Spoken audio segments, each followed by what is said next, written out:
Good evening students, how are you? Fine. Last video ਆਪਾਂ discuss ਕੀਤੀ ਸੀ, ਉਸ ਦੇ ਵਿੱਚ ਤੁਹਾਨੂੰ ਥੋੜਾ ਜਿਹਾ ਕੰਟੀਨਿਊਟੀ ਵਾਲਾ ਟੌਪਿਕ ਪੜਿਆ ਸੀਗਾ ਹਨਾ। ਤੇ ਕੰਟੀਨਿਊਟੀ ਵਾਲਾ ਟੌਪਿਕ ਆਪਾਂ ਉਸ ਦਾ ਥੋੜਾ ਬੇਸਿਕ ਸ਼ੁਰੂ ਕੀਤਾ ਸੀਗਾ ਤੇ ਆਪਾਂ ਨੇ ਉਸ ਵੀਡੀਓ ਨੂੰ ਲਾਸਟ ਵਿੱਚ ਆਪਾਂ ਪਹੁੰਚ ਗਏ ਸੀ ਕਿ ਹਰ ਇੱਕ ਪੋਲੀਨੋਮੀਅਲ ਕੰਟੀਨਿਊਸ ਹੁੰਦੀ ਹੈ। Every polynomial is always continuous. ਅੱਜ ਆਪਾਂ ਉਸ ਨਾਲ ਰਿਲੇਟਡ ਇੱਕ ਕੁਐਸਚਨ ਕਰਾਂਗੇ। ਹੁਣ ਕੀ ਹੈ, ਮੈਂ ਤੁਹਾਨੂੰ ਇੱਕ ਕੁਐਸਚਨ ਕਰਵਾਉਣ ਜਾ ਰਹੀ, ਇਸਨੂੰ ਧਿਆਨ ਨਾਲ ਦੇਖਿਓ। ਰਿਜ਼ਲਟ ਕੀ ਹੈ? Every polynomial is always continuous ਹੈ ਨਾ। अपने को एक फंक्शन है f(x) is equal to 2x plus 3 if x is less than or equal to 2, 2x minus 3 if x is greater than 2, find all points of discontinuity। ਤੁਹਾਨੂੰ ਯਾਦ ਹੀ ਹੋਏਗਾ ਕਿ ਜਦ ਮੈਂ ਤੁਹਾਨੂੰ ਲਾਸਟ ਵੀਡੀਓ ਐਕਸਪਲੇਨ ਕੀਤਾ ਸੀ, ਲਾਸਟ ਵੀਡੀਓ ਦੇ ਵਿੱਚ ਐਕਸਪਲੇਨ ਕੀਤਾ ਸੀ ਕਿ ਜਦ ਆਪਾਂ ਕਿਸੇ ਵੀ ਪੁਆਇੰਟ ਦੀ, ਕਿਸੇ ਵੀ ਫੰਕਸ਼ਨ ਦੀ ਕੰਟੀਨਿਊਟੀ ਚੈੱਕ ਕਰਦੇ ਆ ਨਾ, ਤਾਂ ਆਪਾਂ ਉਸ ਦੀ ਡੋਮੇਨ ਦੇ ਹਰ ਇੱਕ ਪੁਆਇੰਟ ਦੇ ਉੱਪਰ ਉਸ ਦੀ ਕੰਟੀਨਿਊਟੀ ਚੈੱਕ ਕਰਦੇ ਆ। ਔਰ ਮੈਨੇ ਤੁਹਾਨੂੰ ਕਿਹਾ ਸੀ ਕਿ ਤੁਹਾਨੂੰ ਇੱਕ ਫੰਕਸ਼ਨ ਗਿਵਨ ਹੋਏਗਾ ਤੇ ਤੁਹਾਨੂੰ ਇੱਕ ਪੁਆਇੰਟ ਗਿਵਨ ਹੋਊਗਾ, ਤੁਸੀਂ ਉਸ ਦੇ ਉੱਪਰ ਉਸ ਦੀ ਕੰਟੀਨਿਊਟੀ ਚੈੱਕ ਕਰ ਸਕਦੇ ਹੋ। ਬਟ ਇਸ ਕੁਐਸਚਨ ਦੇ ਵਿੱਚ ਕੀ ਹੈ ਕਿ ਤੁਹਾਨੂੰ ਕੋਈ ਪੁਆਇੰਟ ਗਿਵਨ ਹੀ ਨਹੀਂ ਕੀਤਾ ਹੋਏਗਾ, ਤੁਹਾਨੂੰ ਕਹਤਾ ਕਿ ਇਸ ਦੇ ਉੱਪਰ ਇਹ ਕੰਟੀਨਿਊਸ ਨਹੀਂ ਹੈਗਾ, ਤੁਸੀਂ ਉਹ ਵਾਲੇ ਪੁਆਇੰਟ ਕੱਢੋ। मतलब ਆਪਾਂ ਨੇ ਹੁਣ ਇਸ ਦੀ ਕੰਟੀਨਿਊਟੀ ਚੈੱਕ ਕਰਨੀ ਹੈ ਨਾ, ਤਾਂ ਆਪਾਂ ਨੇ ਇਸ ਦੀ ਕੰਟੀਨਿਊਟੀ ਇਸ ਦੀ ਡੋਮੇਨ ਦੇ ਹਰ ਇੱਕ ਪੁਆਇੰਟ ਦੇ ਉੱਪਰ ਚੈੱਕ ਕਰਨੀ ਹੈ। ਠੀਕ ਹੈ, ਤੇ ਨਾਲ ਆਪਾਂ ਇਹ ਵੀ ਦੱਸਣਾ ਕਿ ਇਸ ਦੀ ਡੋਮੇਨ ਦੇ ਵਿੱਚ ਕਿਹੜੇ ਪੁਆਇੰਟ ਨੇ ਜਿਸ ਦੇ ਉੱਪਰ ਇਹ ਫੰਕਸ਼ਨ ਸਾਡੇ ਕੋਲ ਕੰਟੀਨਿਊਸ ਨਹੀਂ ਹੈਗਾ। ਠੀਕ ਹੈ, ਹੁਣ ਆਪਾਂ ਸ਼ੁਰੂ ਕਰਦੇ ਹਾਂ। ਤੁਸੀਂ ਇਸ ਕੁਐਸਚਨ ਦੇ ਵਿੱਚ ਇੱਕ ਗੱਲ ਨੋਟ ਕਰੋ। ਹੁਣ ਗੱਲ ਹੈ, ਇਹ ਇੱਕ ਪੋਲੀਨੋਮੀਅਲਸ ਨੇ ਜਿਹੜੇ ਫੰਕਸ਼ਨ ਹੈ, ਇਸ ਦੀ ਜਿਹੜੀ ਡੋਮੇਨ ਹੈ ਜਿਸ ਦੇ ਉੱਪਰ ਇਹ ਆਪਣਾ ਆਨਸਰ ਦੇ ਸਕਦਾ ਹੈ, ਉਹ ਆਪਣੇ ਕੋਲ ਕੀ ਹੈ? ਸਾਰਾ ਸੈੱਟ ਆਫ ਰੀਅਲ ਨੰਬਰ। ਮਤਲਬ ਤੁਸੀਂ ਖੁਦ ਸੋਚੋ ਕਿ ਤੁਸੀਂ ਇਸ ਫੰਕਸ਼ਨ ਦੀ ਕੰਟੀਨਿਊਟੀ ਕਿ ਕੱਲੀ ਰੀਅਲ ਵੈਲਿਊ ਦੇ ਉੱਪਰ ਚੈੱਕ ਕਰੋਗੇ ਤਾਂ ਬਹੁਤ ਮੁਸ਼ਕਿਲ ਕੰਮ ਹੈ, ਤਾਂ ਉਸ ਦੇ ਲਈ ਆਪਾਂ ਕੋਈ ਕਨਸੈਪਟ ਯੂਜ਼ ਕਰਾਂਗੇ। ਠੀਕ ਹੈ, ਹੁਣ ਤੁਸੀਂ ਇਹ ਦੇਖੋ ਕਿ ਕੀ ਹੈ, for all x greater than और इक्वल टू 2, जिन्ने भी x 2 या 2 ਤੋਂ ਛੋਟੇ ਨੇ ਉਹਨਾਂ ਦੇ ਲਈ ਸਾਡੇ ਕੋਲ ਫੰਕਸ਼ਨ ਕੀ ਚੱਲ ਰਿਹਾ ਹੈ? 2x plus 3। ਜੇ ਤੁਸੀਂ x ਦੀ ਵੈਲਿਊ 2 ਜਾਂ 2 ਤੋਂ ਛੋਟੀ ਕੁਝ ਵੀ ਇਸ ਫੰਕਸ਼ਨ ਦੇ ਲਈ ਨਿਕਾਲਣਾ ਚਾਹੁੰਦੇ ਹੋ ਤਾਂ ਉਸ ਦੇ ਲਈ ਤੁਸੀਂ ਇਹ ਵਾਲਾ ਫੰਕਸ਼ਨ ਯੂਜ਼ ਕਰੋਗੇ। ਹੁਣ ਤੁਹਾਨੂੰ ਦਿਖ ਰਿਹਾ ਦਿਸ ਇਜ਼ ਅ ਪੋਲੀਨੋਮੀਅਲ और we know that every polynomial is always continuous। इसका मतलब कि जेड़े पॉइंट 2 तो छोटे होणगे 1 0 या फिर 0.5 कोई भी रैशनल ਜਾਂ कोई भी इरैशनल वैल्यू ਰੀਅਲ ਦੇ ਵਿੱਚ, ਪੂਰੀ ਰੀਅਲ ਲਾਈਨ ਦੇ ਵਿੱਚ ਜਿਹੜੇ ਪੁਆਇੰਟ 2 ਤੋਂ ਛੋਟੇ ਨੇ ਉਹਨਾਂ ਦੇ ਲਈ ਸਾਡੇ ਕੋਲ ਕੀ ਚੱਲ ਰਿਹਾ ਹੈ? ਫੰਕਸ਼ਨ ਸਾਡੇ ਕੋਲ ਇੱਕ ਪੋਲੀਨੋਮੀਅਲ ਚੱਲ ਰਹੀ ਹੈ। ਤੇ we know that every polynomial is always continuous. मतलब कि जिमें ਤੁਹਾਡੇ ਕੋਲ ਇਹ ਮੈਂ ਇੱਕ ਨੰਬਰ ਲਾਈਨ ਦੇ ਉੱਪਰ ਦਿਖਾ ਰਹੀ ਹਾਂ, ਇਹ ਤੁਹਾਡੇ ਕੋਲ 2 ਹੈ। 2 ਤੋਂ ਛੋਟੇ ਇਹ ਸਾਰੇ ਜਿੰਨੀ ਵੀ ਇਹ ਸਾਰੀ ਰੀਅਲ ਲਾਈਨ ਹੈ, ਇਸ ਰੀਅਲ ਲਾਈਨ ਦੇ ਉੱਪਰ ਜਿਹੜੇ ਤੁਹਾਡੇ ਕੋਲ ਫੰਕਸ਼ਨ ਹੈ ਉਹ ਤੁਹਾਡੇ ਕੋਲ 2x plus 3 ਚੱਲ ਰਿਹਾ ਹੈ। ਆਪਾਂ ਨੂੰ ਪਤਾ ਇਸ ਹਰ ਇੱਕ ਪੁਆਇੰਟ ਦੇ ਉੱਪਰ ਹੀ ਆਪਣੇ ਕੋਲ ਇੱਕ ਪੋਲੀਨੋਮੀਅਲ ਚੱਲ ਰਹੀ ਹੈ, ਤਾਂ ਸਾਡੇ ਕੋਲ ਇਹ ਕੀ ਹੋ ਗਿਆ? ਫੰਕਸ਼ਨ ਕੰਟੀਨਿਊਸ ਹੋ ਗਿਆ। ਇਸ ਦਾ ਮਤਲਬ ਕਿ ਇਹ ਵਾਲਾ ਗਿਵਨ ਫੰਕਸ਼ਨ ਸਾਡੇ ਕੋਲ 2 ਤੋਂ ਛੋਟੇ ਹਰ ਇੱਕ ਪੁਆਇੰਟ ਦੇ ਉੱਪਰ ਕੀ ਹੋ ਜਾਏਗਾ? ਕੰਟੀਨਿਊਸ ਹੋ ਜਾਏਗਾ। ਹੁਣ ਆਪਾਂ ਗੱਲ ਕਰਨੀ ਹੈ for all x greater than 2 f(x), ਜਿਹੜੇ x 2 ਤੋਂ ਵੱਡੇ ਨੇ ਉਹਨਾਂ ਦੇ ਲਈ ਸਾਡੇ ਕੋਲ ਕੀ ਫੰਕਸ਼ਨ ਚੱਲ ਰਿਹਾ ਹੈ? 2x minus 3। ਜਿੰਨੇ ਵੀ x ਸਾਡੇ ਕੋਲ 2 ਤੋਂ ਬੜੇ ਨੇ, ਮਤਲਬ ਇਸ ਪਾਰਟ ਦੇ ਲਈ ਸਾਡੇ ਕੋਲ ਕੀ ਫੰਕਸ਼ਨ ਹੈ? 2x minus 3। ਸਾਨੂੰ ਪਤਾ ਹੈ this is also a polynomial, this is also a polynomial and we know that every polynomial is always continuous। इसका मतलब कि जे x ਦੀ ਵੈਲਿਊ ਆਪਾਂ 2 ਤੋਂ ਕੁਝ ਵੀ ਲੈ ਲਈਏ, ਇਹ ਵਾਲਾ ਫੰਕਸ਼ਨ 2 ਤੋਂ ਬਾਅਦ ਵਾਲੇ ਪੁਆਇੰਟਾਂ ਦੇ ਉੱਪਰ ਵੀ ਕੀ ਹੋ ਗਿਆ? ਕੰਟੀਨਿਊਸ ਹੋ ਗਿਆ। ਹੁਣ ਤੁਸੀਂ ਇੱਕ ਗੱਲ ਦੇਖੋ ਕਿ ਮੈਨੇ ਇਸ ਫੰਕਸ਼ਨ ਦੀ ਜਿਹੜੀ ਕੰਟੀਨਿਊਟੀ ਸੀ 2 ਤੋਂ ਛੋਟੇ ਪੁਆਇੰਟਾਂ ਦੇ ਉੱਪਰ ਵੀ ਦੇਖ ਲਈ, 2 ਤੋਂ ਬੜੇ ਪੁਆਇੰਟਾਂ ਦੇ ਉੱਪਰ ਵੀ ਦੇਖ ਲਈ, ਸਾਰੇ ਰੀਅਲ ਨੰਬਰ ਦੇ ਉੱਪਰ ਚੈੱਕ ਹੋਗੀ, ਬਟ 2 ਦੇ ਉੱਪਰ ਨਹੀਂ ਚੈੱਕ ਹੋਈ। ਹੁਣ ਗੱਲ ਹੈ ਕਿ ਤੁਸੀਂ ਮੈਨੂੰ ਇਹ ਗੱਲ ਕਹੋਗੇ ਕਿ 2 ਦੇ ਉੱਪਰ ਵੀ ਮੈਡਮ ਕੰਟੀਨਿਊਸ ਹੋਏਗਾ, ਕਿਉਂ ਹੋਏਗਾ?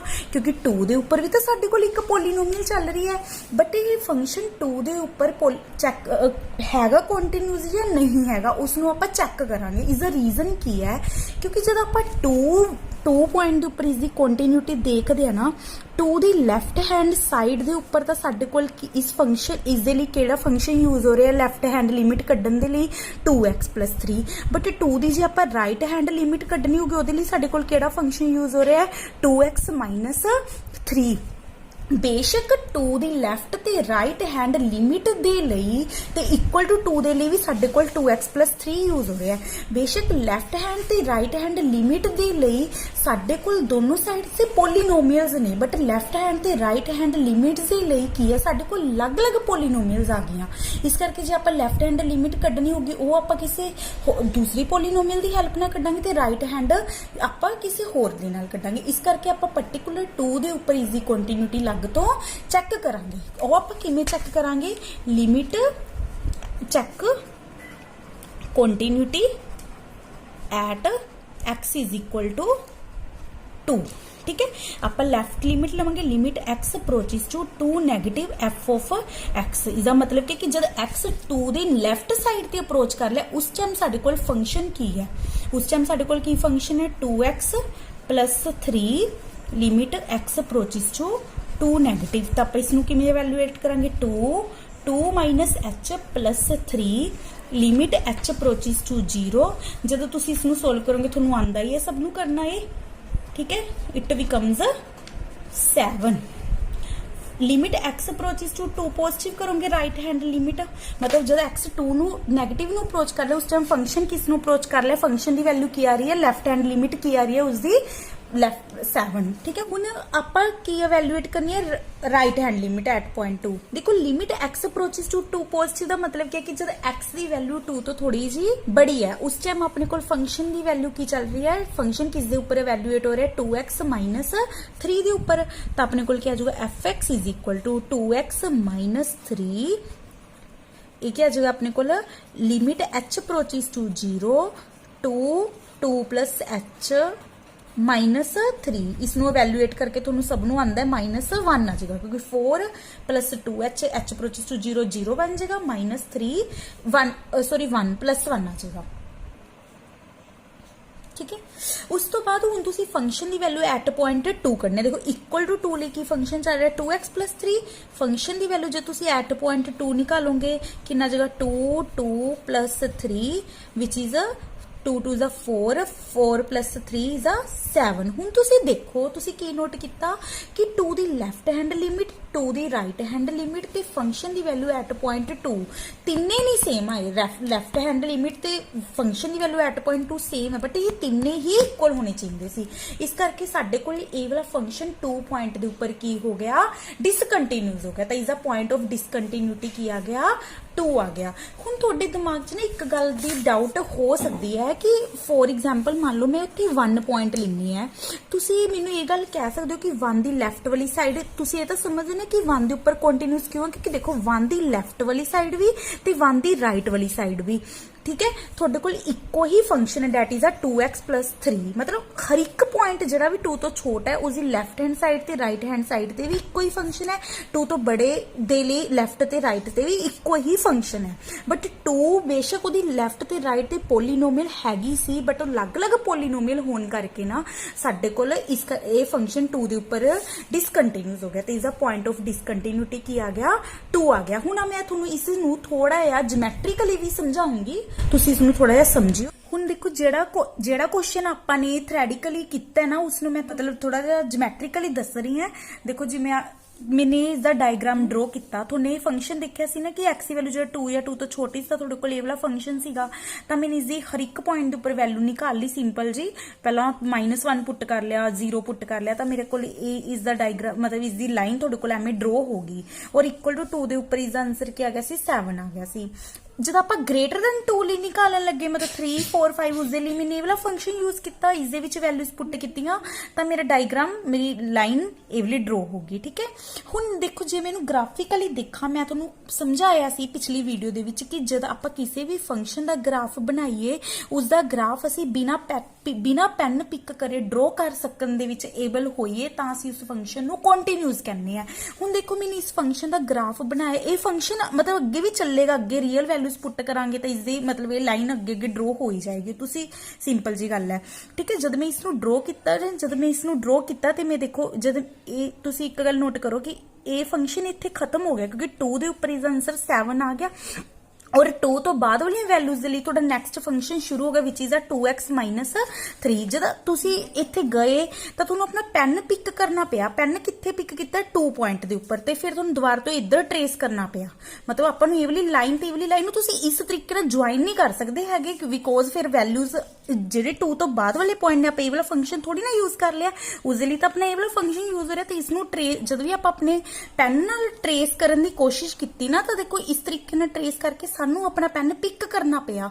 और तुसी मेरे हैंड्स की मूवमेंट देख रहे होंगे कि जब मैं पेन पिक कर लिया मैं किहड़े पॉइंट ते पिक कर ली है 2 पॉइंट ते, तो इस करके साडे कोल 2 पॉइंट की हो गया पॉइंट ऑफ डिसकंटिन्यूटी हो गया।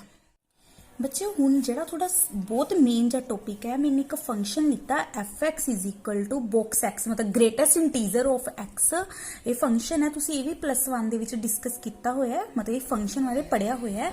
हुण आपां इहदी कंटीन्यूटी चेक करनी है। पहला मैं तुहानूं इस फंक्शन बारे थोड़ा जिहा रिवाइज करवा दा, तुहानूं याद ही होएगा ये साडे कोल एक ग्रेटेस्ट इंटीजर फंक्शन है। इसदी डोमेन की है सैट ऑफ रियल नंबर, मतलब आपां की है इस फंक्शन दे विच कोई मर्जी रियल नंबर वैल्यू पुट कर लिए, ये फंक्शन हर एक रियल के उपर अपनी वैल्यू देने दे विच कैपेबल है, मतलब आपां नूं दे सकदा है। जिवें कि हुण ये फंक्शन किवें डिफाइंड होंदा है कि जिवें तुहाडे कोल f ऑफ 1 है, 1 एक इंटीजर वैल्यू है तो 1 के उपर तो यह अपना आंसर 1 ही दे दूगा। और तुहानूं पता ही होएगा कि जे आपां इस दे विच 1.2 पुट कर दिए या 1.5 पुट कर दिए, कुछ भी पुट कर दिए तो यह अपना आंसर लेफ्ट इंटीजर दे दिंदा, जिवें कि 1, इसका आंसर भी 1। जे आपां इस दे विच कोई भी इंटैग्रल वैल्यू लेके पुट कर दिया तो उसका आंसर अपने कोल उही इंटीजर आ जांदा है। बट जे आपां इस दे विच कोई नॉन इंटीजर वैल्यू पुट कर दिया ना तो नॉन इंटीजर का आंसर साडे कोल की आ जांदा, उसका लेफ्ट इंटीजर आ जांदा। मतलब कि जे आपां हुण फॉर एग्जांपल -3.8 पुट करिए तो इसका आंसर क्या होगा, इसका लेफ्ट इंटीजर -3.8 है, ये है इस लेफ्ट इंटीजर अपने कोल -4 होएगा तो इसका आंसर क्या आ जाएगा -4। जे आपां -4 ही पुट करांगे तो इसका आंसर क्या आएगा -4। इस तरीके नाल इंटीजर वैल्यू दे उपर अपना आंसर इंटीजर दिंदा है, ते जे आपां कोई भी नॉन इंटैग्रल वैल्यू लिखने तो उसके उपर अपना आंसर की दिंदा लेफ्ट इंटीजर दिंदा है। ये तुसी ऑलरेडी +1 दे विच डिस्कस कर चुके हो। अज आपां ने इसदी कंटीन्यूटी बारे डिस्कस करना है भी फंक्शन कित्थे कंटीन्यूअस हैगा कित्थे नहीं हैगा, आपां उसदे बारे डिस्कस करांगे, ठीक है। देखो सब तो पहला ना जब मैं ग्रेटेस्ट इंटीजर की गल कर ली है, ध्यान नाल देखियो इसकी पहला मैं गल ना 2 पार्ट्स दे विच करूंगी। हुण मैनूं तुहानूं एक गल पता लग गई कि इसकी अपने कोल इसकी डोमेन की है, डोमेन ऑफ गिवन फंक्शन की है साडे कोल सैट ऑफ रियल नंबर। जद भी तुसीं उसदी कोई भी कंटीन्यूटी की गल करनी है, तुहानूं मैंने एक गल समझाई सी कि कंटीन्यूटी आपां किहड़े पॉइंटां दे उपर देखदे हैं, जिहड़ी उस फंक्शन की डोमेन हुंदी है। इस फंक्शन की डोमेन की है साडे कोल सैट ऑफ रियल नंबर, तो आपां हर एक रियल नंबर के उपर इसकी कंटीन्यूटी चेक करांगे। आपां जद रियल नंबर तो बहुत सारे ने तो एवें तो बहुत मुश्किल काम है, तो आपां इसदे ना पहला 2 पार्ट बना लांगे। इसकी कंटीन्यूटी आपां 2 हिस्सियां विच वंड के चेक करांगे। फर्स्ट पार्ट में की बना लिया, मैंने ना कोई सी वैल्यू ले ली, रियल दे विचों सी रियल दे विच कोई इंटीजर वैल्यू है, मतलब की है ध्यान नाल समझियो की है इसकी डोमेन हैगी सैट ऑफ रियल नंबर। आपां ने पूरी रियल लाइन के उपर इस फंक्शन की कंटीन्यूटी सारे पॉइंटां के उपर इसकी कंटीन्यूटी चेक करनी है, क्योंकि आपां नूं कोई पर्टिकुलर पॉइंट तो गिवन नहीं किया हुआ हैगा। आपां की करांगे, आपां इसकी कंटीन्यूटी ना 2 हिस्सियां विच वंड के चेक करांगे। एक बार तो मैं रियल वैल्यू लऊंगी इंटीजर वैल्यू, मतलब रियल दे विच 1 2 3 4 -1 0 1 जिन्नियां भी इंटीजर वैल्यू ने, एक बार तो मैं वो सारियां वैल्यूज दे उपर इसकी कंटीन्यूटी चेक करूंगी। एक बार जिहड़ियां नॉन इंटीजर वैल्यू ने उसके उपर चेक करूंगी। हुण देखो इंटीजर वैल्यू के उपर तुसीं कल्ली कल्ली वैल्यू के उपर थोड़ी ना चेक करोगे, तुसीं कोई भी आर्बिट्रेरी पॉइंट चक लिया। आर्बिट्रेरी मतलब कि जद आपां ने कोई भी गल ना किसी बड़ी सारी कलैक्शन नहीं करनी, जिवें मैंने इंटीजर दे लई इस फंक्शन नूं कंटीन्यूअस देखना है तो मैं पूरी इंटीजर वैल्यू नूं रिप्रजेंट करदा ना कोई भी इंटीजर पॉइंट सी चक लिया। ये सी पॉइंट की है, कोई भी इंटीजर हो सकता है पर्टिकुलर, मतलब 1 2 3 -1 जिन्ने भी इंटीजर ने उन्हां विचों कोई भी इंटीजर वैल्यू है, आपां इसकी कंटीन्यूटी सी दे उपर देखांगे, ठीक है। हुण देखो आपां इसकी कंटीन्यूटी जद आपां सी की इंटीजर वैल्यू लीती, हुण मैं इसकी कंटीन्यूटी जद सी दे उपर देखूंगी तो तुहानूं पता ही है कि मैं 3 तीन पॉइंट करूंगी, एक बार सी लैफ्ट लिमिट कड्डूंगी, एक बार मैं उसकी राइट लिमिट कड्डूंगी, फंक्शन दी एक मैं फंक्शन दी वैल्यू एट पॉइंट सी निकालूंगी। ठीक है, तो मैं की किया सी उरे रिप्रजेंट कर लिया कोई भी इंटीजर नूं। ठीक है, तुहानूं पता जब मैं limit x approaches to c negative f of x, थोड़े कोल की आ जाएगा greatest integer of c minus h limit h approaches to 0। हुण इसका आंसर थोड़ा जिहा ध्यान नाल देखियो। देखो बच्चे थोड़े कोल c की है, एक इंटीजर वैल्यू है। फॉर एग्जाम्पल लगा लो c थोड़े कोल 5 है। ठीक है, जब मैं 5 माइनस एच किया एच अप्रोचिज टू 0 मतलब 5 माइनस कुछ निकालिया तो मेरे को 4 पॉइंट समथिंग कुछ आऊगा ना, तो उसका आंसर की आ जाऊगा 4 आ जाऊगा, क्योंकि उसका ग्रेटेस्ट इंटीजर की 4 पॉइंट समथिंग का आंसर की होगा लैफ्ट इंटीजर, उसका लैफ्ट इंटीजर की है 4 है। जे मान लो मैंने C2 ले लिया, फॉर एग्जाम्पल लगा लो मैंने C2 ले लिया, C कोई भी इंटीजर है, जब मैं उन्हें 2 पुट किया 2 माइनस एच मतलब 2 दे विचों कुछ की हो रहा है माइनस हो रहा है, जब 2 दे विचों कुछ भी माइनस होगा तो 1 पॉइंट कुछ आएगा ना, तो उसका लैफ्ट इंटीजर क्या होगा 1 आऊगा। तुसी एक गल नोट कर लो, जेड़ा भी मैं C ले रही है उसका आंसर हमेशा इस सोल्व करके की आ रहा है, उस एक माइनस होके आ रहा है, तो मैं इसका आंसर की लिख दूंगी C माइनस 1। ठीक है, हुण अगला की है limit x approaches to C positive, मतलब आप फंक्शन दी राइट हैंड लिमिट अवैल्यूएट करांगे C किमें करांगे f of x limit h approaches to 0 C plus h. देखो C की है, C अपने कोल की है, हम हुण आपां C पॉइंट जिहड़ा इंटीजर लिता सीगा हुण उसदी राइट हैंड लिमिट चेक करांगे। वो तुहानूं पता limit x approaches to C positive f of x limit h approaches to 0 C plus h the greatest integer. देखो C की सी साडे कोल एक integer value c, for example C साडे कोल 3 सीगा, 3 दे विच कुछ ऐड किया कुछ भी पॉइंट ऐड किया तो 3 पॉइंट समथिंग कुछ आ जाऊगा, तो उसका ग्रेटेस्ट इंटीजर क्या आ जाऊगा 3 आ जाऊगा। जे तुसी C दी वैल्यू 1 ले लो, 1 दे विच कुछ भी ऐड किया तो थोड़े कोल 1 पॉइंट समथिंग कुछ आ जाऊगा, उसका ग्रेटेस्ट इंटीजर क्या आ जाऊगा 1 आ जाऊगा। तुसी की नोट कर लो कि C दी जेड़ी वैल्यू ले रहे हो वही थोड़ा आंसर बने, 1 लेने हो तो 1 ही आंसर बनी जाता, 2 ले रहे हो तो 2 बन जाएगा, इसका मतलब कि इसका आंसर क्या आ जाएगा C आ जाऊगा। ठीक है, हुण आपां फंक्शन दी वैल्यू चेक करते हैं एट पॉइंट C दे उपर। C की है एक इंटीजर वैल्यू है, C एक इंटीजर वैल्यू, तो तुहानूं दस्सिया कि इंटीजर वैल्यू दे उपर ग्रेटेस्ट इंटीजर वही आंसर देंदा, इंटीजर ही आंसर देंदा। तुसीं एक गल देखो हुण C कोई भी इंटीजर दे उपर तुसीं उहदी लैफ्ट हैंड लिमिट कड्डी, राइट हैंड लिमिट कड्डी ते फंक्शन दी वैल्यू एट पॉइंट C निकाली, तुसीं देखिए कि तिन्ने ही अलग-अलग आ गईयां। इसका मतलब क्या है कि ये वाला फंक्शन C दे उपर की हो गया डिसकंटीन्यूअस हो गया।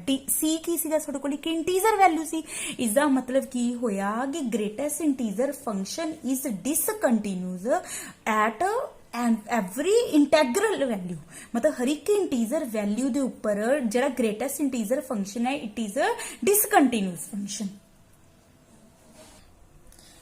हुण आपां डिस्कस कर लिया कि greatest integer function integer value के उपर डिसकंटीन्यूअस है। हुण आपां नॉन इंटीजर वैल्यू चक लांगे, रियल दे उपर आपां इंटीजर वैल्यूज दे उपर इहदी कंटीन्यूटी चेक कर चुके हैं। रियल दे विच जिहड़े अपने कोल नॉन इंटीजर वैल्यूज बच गया ना, आपां इसदी कंटीन्यूटी उन्हां पॉइंटां दे उपर चेक करांगे। तां मैंने की कीता C कोई पॉइंट ले लिया रियल बिलोंग करदा रियल माइनस Z, इसका मतलब क्या है C कोई पॉइंट है रियल दे विचों पर वो की नहीं हैगा इंटीजर नहीं हैगा। C मतलब साडे कोल की है एक नॉन इंटीजर वैल्यू है, पॉइंट वाली वैल्यू है। ये जिहड़ी आपां इसदी कंटीन्यूटी C दे उपर चेक करांगे, मतलब जिहड़ा C है ना एक नॉन इंटीजर वैल्यू है, ये ग्रेटेस्ट इंटीजर वास्ते हर एक C नूं आपां चेंज कर सकते, 1.2 भी हो सकता है, 1.5 भी हो सकता है, 2.9 भी हो सकता है, कोई भी नॉन पॉइंट वाली वैल्यू है। आपां हुण इस दे उपर देखदे हैं कि ग्रेटेस्ट इंटीजर फंक्शन कंटीन्यूअस हैगा या नहीं हैगा C पॉइंट दे उपर। हुण जे आपां C दे उपर इसदी कंटीन्यूटी देखनी है तो आपां लैफ्ट हैंड लिमिट कड्डांगे, राइट हैंड लिमिट ते उसदी वैल्यू फंक्शन दी वैल्यू। बट और एक ना प्रॉब्लम क्रिएट होई, क्योंकि जे तुसी C जस्ट मान लो C तुहाने 5.4 लिखता, जे तुसी C 5.4 लिखता तो उसका आंसर थोड़ा की आऊगा लैफ्ट इंटीजर 5 आऊगा। जे 5.4 दे इस तो ये गल पता लगदी है कि हर एक C वास्ते जिहड़ा उहदा आंसर आऊगा ना उहदा लैफ्ट वाला इंटीजर आऊगा। इस करके थोनू ना उरे सब तो पहला एक इंटीजर एग्जिस्ट करवाना पऊगा। दस दें कि मैं ਤੁਹਾਨੂੰ ਇੱਕ ਗੱਲ ਤਾਂ ਪਤਾ ਹੈ ਨਾ ਕਿ ਹਰ ਇੱਕ ਪੁਆਇੰਟ ਵਾਲੀ ਵੈਲਿਊ ਦੋ ਇੰਟੀਜ਼ਰ ਵੈਲਿਊ ਦੇ ਵਿੱਚ ਲਾਈ ਕਰਦੀ ਹੁੰਦੀ ਹੈ। ਫੋਰ ਐਗਜ਼ਾਮਪਲ 5.8 ਹੈ, ਇਹ ਕਿਹੜੇ ਦੋ ਇੰਟੀਜ਼ਰਸ ਦੇ ਵਿੱਚ ਲਾਈ ਕਰਦੀ ਹੈ? 5 ਤੇ 6 ਦੇ ਵਿੱਚ। 4.9 ਹੈ, 4 ਤੇ 5 ਦੇ ਵਿੱਚ। ਜੇ ਕੋਈ C ਆਪਣੇ ਕੋਲ ਨੋਨ ਇੰਟੀਜ਼ਰ ਵੈਲਿਊ ਹੈ ਤਾਂ ਜਿਹੜੀ ਨੋਨ ਇੰਟੀਜ਼ਰ ਵੈਲਿਊ ਵੀ ਹੋਊਗੀ ਸਾਡੇ ਕੋਲ ਦੋ ਇੰਟੀਜ਼ਰ ਵੈਲਿਊਜ਼ ਦੇ ਵਿੱਚ ਲਾਈ ਕਰੂਗੀ ਨਾ, ਤਾਂ ਮੈਂ ਕਹਿ ਸਕਦੀ ਵੀ C ਜੇ ਕੋਈ ਬਿਲੋਂਗ ਕਰਦਾ ਰੀਅਲ ਮਾਈਨਸ Z ਨੂੰ, ਮਤਲਬ C ਸਾਡੇ ਕੋਲ ਕੋਈ ਨੋਨ ਇੰਟੀਜ਼ਰ ਵੈਲਿਊ ਹੈ, ਤਾਂ ਅਸੀਂ ਕਹਿ ਸਕਦੇ ਕਿ देयर एग्जिस्ट मतलब होना, देयर एग्जिस्ट कोई A होगा इंटीजर वैल्यू सच दैट ਜਿਹੜਾ C है वो साडे कोल A तो लेके A+1 ਦੇ ਵਿੱਚ ਲਾਈ ਕਰੂਗਾ। फॉर एग्जाम्पल C 6.8 ਹੋਇਆ ਤਾਂ ਉਸ ਦੇ ਲਈ ਸਾਡੇ ਕੋਲ A 6 ਹੋ ਜਾਊਗਾ ਤੇ 6 ਤੇ 7 ਦੇ ਵਿੱਚ ਲਾਈ ਕਰ ਜਾਊਗਾ। ਜਿਹੜਾ ਵੀ C ਪੁਆਇੰਟ ਵਾਲਾ ਹੈ ਉਹਦੇ ਲਈ ਸਾਡੇ ਕੋਲ ਦੋ ਇੰਟੀਜ਼ਰਸ ਵੈਲਿਊ ਹਮੇਸ਼ਾ ਬਾਉਂਡ ਹੋਊਗਾ ਉਹਨਾਂ ਦੇ ਵਿੱਚੋਂ। ठीक है, हुण मैं C दी लैफ्ट लिमिट कड्डा, limit x approaches to C negative, मतलब f ऑफ x। सिमिलरली पिछले वाला तरीका C minus h limit h approaches to 0। हुण तुसीं एक गल देखो, C की सी तुहाडे कोल एक नॉन इंटीजर वैल्यू सी ए जिहड़ी किहदे विच लाई करदी सी A ते A+1 दे विच। जे मैं C दे विचों कुछ माइनस भी करदा तां भी ये पॉइंट वाली वैल्यू उरे जे लाई करूगी, उरे ज कितने आऊगी तो यदा लैफ्ट इंटीजर फिर भी क्या आ जाऊगा?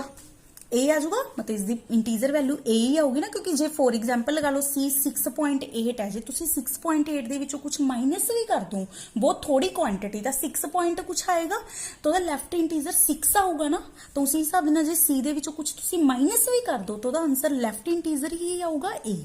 ठीक है, जे तुसी limit x approaches to C positive f of x करो, इसका मतलब की है limit h approaches to 0 C plus h।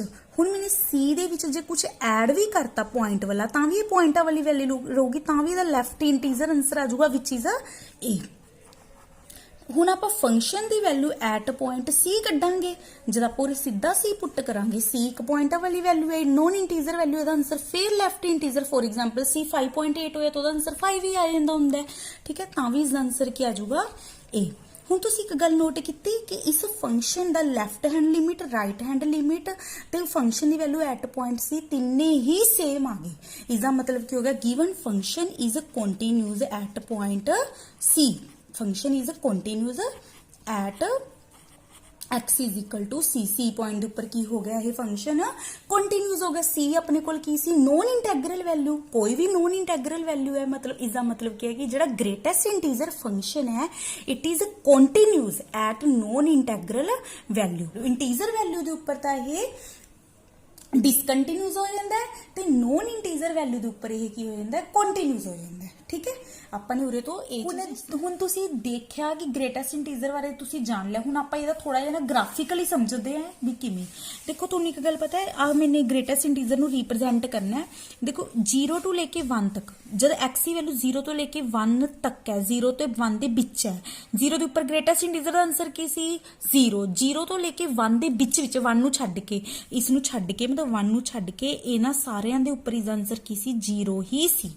ठीक है, हुण गल आई 1, जब x की वैल्यू 1 हुई उस टाइम ग्रेटेस्ट इंटीजर फंक्शन की वैल्यू कितनी सी? 1 सी। जब 1 पॉइंट कुछ भी होएगी तो सब दे उपर की होएगी? 1 होएगी। बट 2 नू छड्ड के 1 तो लेके 2 तक, 1 तो लेके 2 तक इसका आंसर क्या आ जाऊगा? 2 दे उपर नहीं, 1 ते 2 दे विच, 1 दे उपर भी ते 1 तो लेके 2 दे विच इसका आंसर क्या आ जाऊगा? 1 आ जाऊगा। फिर जब 2 तो लेके 3 दे विच गए तो इसका आंसर क्या आ जाएगा? 2 दे उपर भी ते 3 दे विच भी इसका आंसर क्या आ जाऊगा? 2 आ जाऊगा। 3 दे उपर इसका आंसर नहीं आना, 3 तो लेके 3 दे उपर इसका आंसर क्या आएगा? 3 आएगा। 3 तो लेके 4 तक इस तरीके नाल फंक्शन ड्रॉ होएगा। ये वाला फंक्शन इस तरीके नाल ड्रॉ होगा। मतलब तुसीं देखो कि जब ये फंक्शन असीं ड्रॉ करांगे ना हर एक इंटीजर वैल्यू दे उपर, मैं देखो बार बार अपना पेन चक्कूंगी, बार बार अपना पेन चक्कूंगी, कित्थे चक्कूंगी? हर एक इंटीजर वैल्यू के उपर।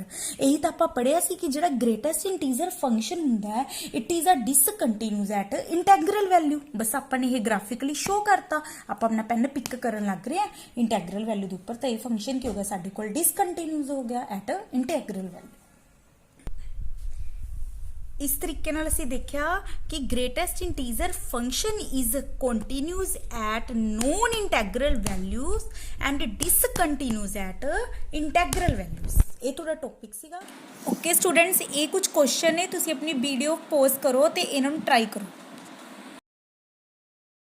Good bye students, stay home, stay safe.